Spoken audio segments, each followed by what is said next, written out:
maka kuperkenankan fakir yang muhtaj kepada Allah yang Maha Besar, Syekh Nuruddin Muhammad Jailani ibni Ali ibni Hasanji ibni Muhammad Hamid Ar-Raniri.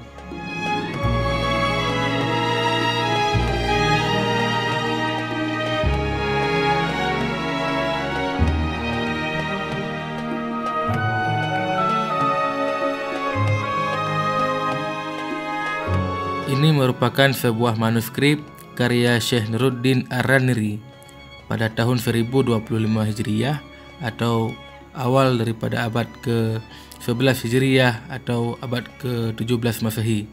Kitab ini berjudul Hidayatul Habib Fit Targhib wa Tarhib yang berisi tentang hadis-hadis sahih sebanyak 800 hadis.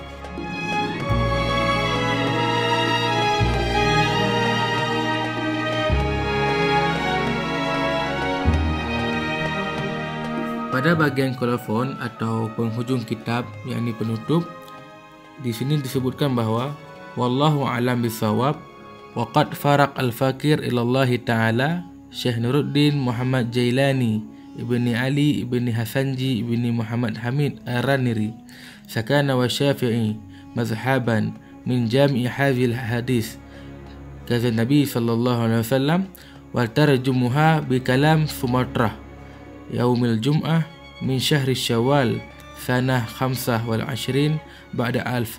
Ghafarallahu wa liwalidayhi. Amin.